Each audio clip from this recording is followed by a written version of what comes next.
지난 1년간 대법원은 일제 강제동원 피해자에 대한 일본 기업들의 배상 책임을 재확인하고 가습기 살균제 소송에서도 피해자의 손을 들어줬습니다.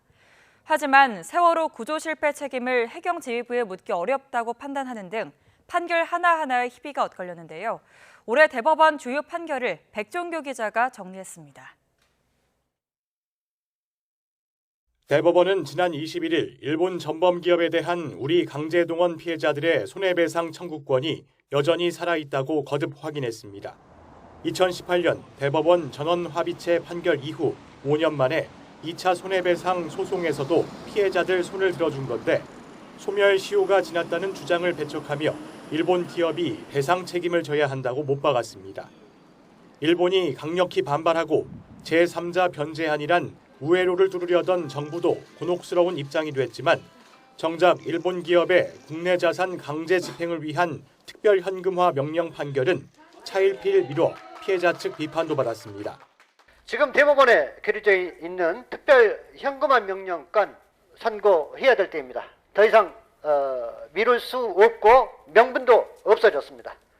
앞서 지난달에는 가습기 살균제 피해자에게 옥시 등 제조사가 위자료를 지급해야 한다는 판결도 확정했습니다. 가습기 살균제 사태가 터진 2011년 이후 12년 만에 제조사 책임을 인정하면서 안전하다는 광고를 믿은 피해자들에게 가해 기업이 진심 어린 사과조차 하지 않았다고 질타했습니다. 세월호 승객 400여 명을 죽거나 다치게 한 혐의로 기소된 박근혜 정부 해경지휘부는 참사 발생 9년 만에 대법원에서 무죄를 확정받았습니다. 급박한 상황에서 현장 사정을 제대로 알기 어려워 죄를 묻기 어렵단 하급심 판단을 수긍해 사실상 누구도 구조 실패 책임을 지지 않는 씁쓸한 뒷맛을 남겼습니다.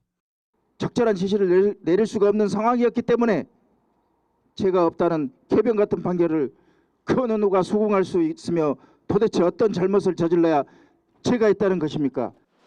반면 현대자동차 비정규직 노동자 파업 사건에서는 쟁의 행위에 참가한 노동자의 가담 정도에 따라 책임을 각각 다르게 물어야 한다고 처음으로 판시했습니다.